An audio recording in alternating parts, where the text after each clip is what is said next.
everyone! On today's Japan trip, I'm actually heading outside of Osaka and going to Nara. The trip there took me about an hour, and looking back, this was probably the most tiring day out of my entire Japan trip, which you'll find out why as the video goes on. Since I took so much train footage that I don't want to waste, I thought I would give you one piece of advice for traveling in Japan. Pretty much Google Map was my world.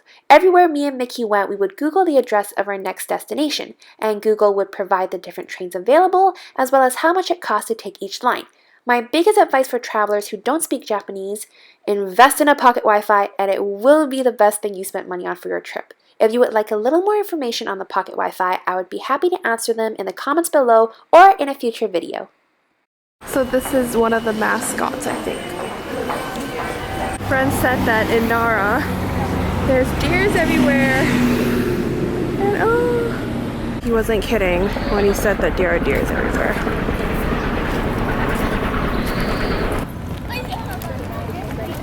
I feel like I'm in a Disney movie. I feel like Snow White. Bye! Houses here are pretty special. But it's a lot of steep walking. When will the steeping stop? Nara's delicacies is the sushi rice wrapped in leaves. We're gonna go try it.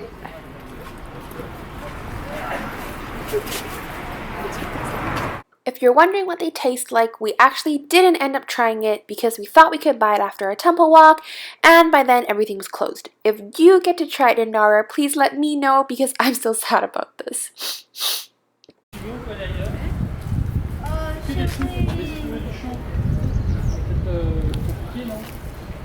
Instead of sushi, we headed to find a proper lunch and stumbled upon a place that served kamameshi.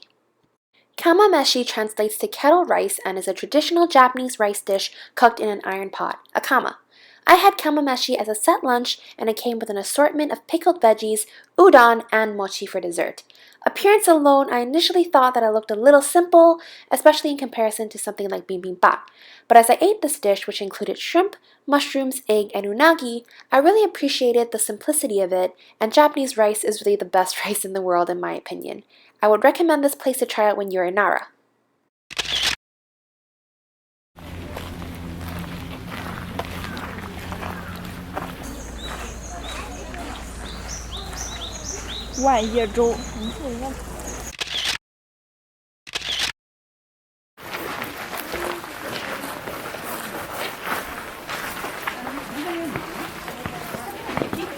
This temple smells beautiful, and it's all because of these flowers right here.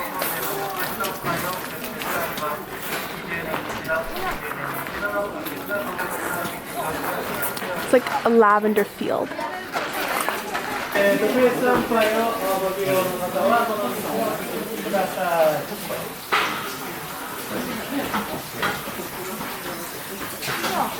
If I had $1 for every deer I saw here, I'd have like $60.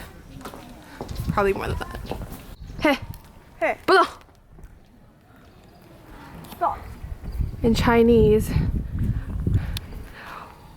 不动堂 means don't move. Don't move! Don't move!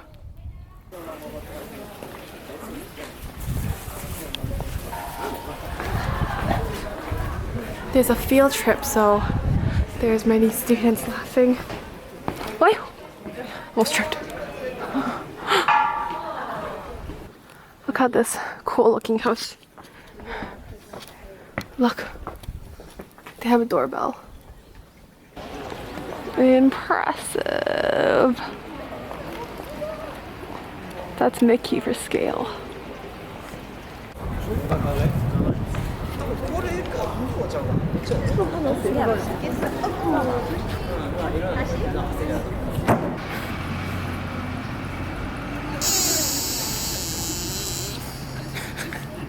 My overall impression of my day trip in Nara is that it's for tourists who really enjoy the historical side of Japan. There are tons of gorgeous temples and structures to marvel at, and it's also for people who really enjoy nature and hiking and taking things in at a leisurely pace. After the temples and deers, Mickey and I decided to walk to Naramachi, the former merchant district of Nara. There are several traditional residential buildings and warehouses still preserved there that are open to the public. It was a bad day for us, as by the time we made our way there, most of the shops and restaurants were closed. But for those of you interested in seeing the smaller neighborhoods that Japan has, this is a great little walk. If you're a fan of Japanese mangas, dramas, movies, the quieter local streets and corners are going to be a familiar sight to you as opposed to the bustling nightlife found in Roppongi or Shinjuku.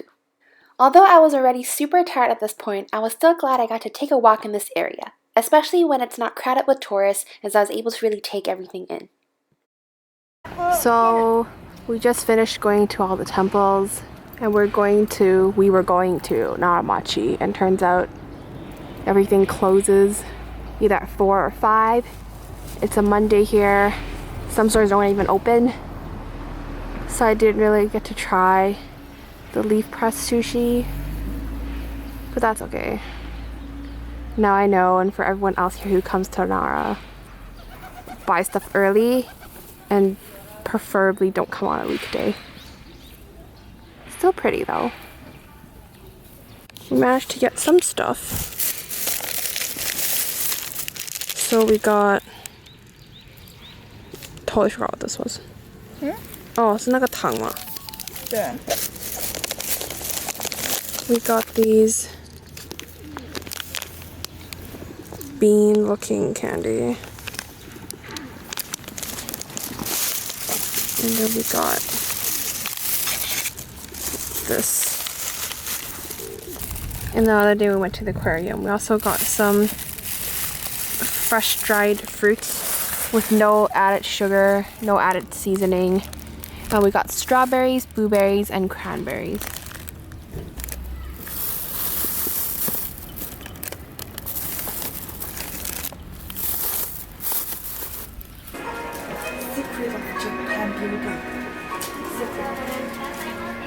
On our way back to a train station, we found this little shop that sold oil blotting paper called Hiyori. These are made in Japan and are gentle on the skin since it's made with all natural materials. You can choose regular ones, or some have fragrances, aloe extracts, and much more. I thought this was a pretty practical souvenir for my friends, and the packaging was super cute. Finally, we're awake enough to see a bit of nightlife because we've been way too tired the past couple of days from walking. Oh, I found another my idol, Maru. So proud of you. That billboard. We're back at Shinshabashi because why not? We've already walked like 2 million steps and we want crab, so it's happening. Today's not our day. The crab place is full and we have to go get reservations tomorrow and we have to wait in line, so it's also a famous gyoza place and pufferfish. There's really a lot of stuff going on. We're a hot mess. We don't know what we want to eat. Life has too many decisions. Takoyaki. After much decision, pufferfish is happening tonight. Crossing it off my bucket list.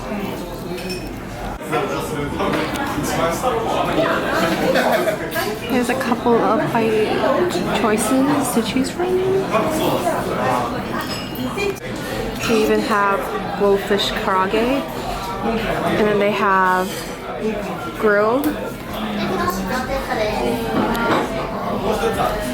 I ended up with a set dinner that included fugu karage, which is deep fried fugu, fugu in hot pot, and fugu sashimi for around $30 Canadian. It came with pickled veggies and rice as well. Then as an added on, because I want to try it as well, I also ordered a set of fugu sushi. So what I thought about fugu is that it's actually a very light tasting fish and it doesn't have too distinct of a texture to itself. I always thought that having fugu as sashimi would be the ultimate experience from what I saw in movies and TV shows. But having actually tasted it in different ways, I felt that the karage fugu was actually my favorite, then followed by the hot pot, and then finally the sashimi and sushi. I think it tastes better cooked because the meat just firms up a little bit more and there's more of a chew to it, and when it's deep fried or in soy sauce, it's able to elevate it more than just having it raw. It was definitely an interesting experience, and it wasn't better or worse than how I imagined it. It was just exactly how I felt like tasting fugu would be. I don't think fugu is something that I would crave, but if I were in Japan again, I would take someone to try it, and the next time I do it, I would be more selective in how I want it prepared. But obviously, that's just my opinion, so if you have a different way of eating fugu that you prefer, please let me know in the comments. That's it for today's Japan video. I hope you enjoyed all the footage and commentary. I would love it if you subscribed and joined me on my next adventure. See you next video. Bye!